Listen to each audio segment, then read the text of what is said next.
Welcome to the IVM Podcast Network.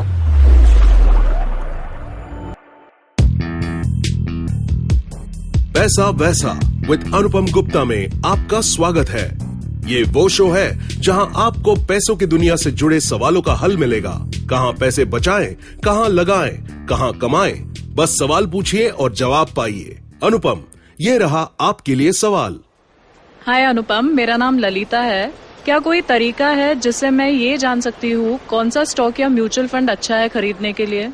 Good stock या good mutual fund वो होता है जहां आपका मुनाफा बने, जहां आपका प्रॉफिट बने, लेकिन उसके लिए जो टाइम फ्रेम रिक्वायर्ड होता है वो डिफरेंट होता है। लाइक फॉर एग्जांपल, अगर आप शॉर्ट टर्म ट्रेडर हैं तो उसके लिए स्टॉक्स के लिए आपका आउटलुक शायद एक हफ्ता या जो एक्सपायरी साइकिल होती है 1 महीने की, उसमें भी ऐसे गुड स्टॉक्स होते हैं जहां आपको रिटर्न मिल सकता है। दूसरे तरीके के स्टॉक्स होते हैं जो आप लॉन्ग टर्म के लिए होल्ड करें और उनमें भी आपको मुनाफा होने की संभावना हो सकती है। उसके लिए आपको रिसर्च करना पड़ेगा और जो गुड कंपनीज के जो क्राइटेरिया होते हैं, चाहे स्ट्रॉन्ग बैलेंस शीट हो, गुड ब्रांड हो, वो एक बार आप समझ लें तो आपको ज्यादा आइडिया होगा कि कौन सा गुड स्टॉक होता है।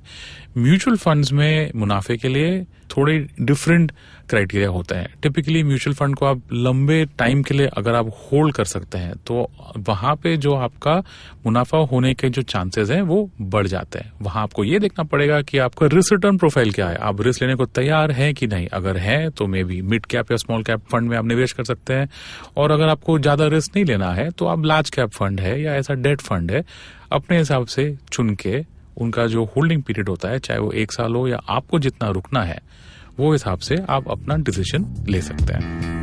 पैसा वैसा सुनने के लिए शुक्रिया। अगर आप इन्वेस्टमेंट से जुड़ी कोई भी जानकारी या सवाल पूछना चाहते हैं तो आप हमें ट्वीट कर सकते हैं। हमारा ट्विटर हैंडल है @IVMPodcast, या आप हमें ईमेल भी कर सकते हैं paisavesa@indusvox.com पर। इस शो पर बताई गई चीजों को फाइनेंशियल एडवाइस के तौर पे मत लीजिए। ये सिर्फ और सिर्फ आपकी जानकारी के लिए है। अपने पैसों का निवेश करने से पहले कृपया किसी फाइनेंशियल एडवाइजर की राय जरूर लें।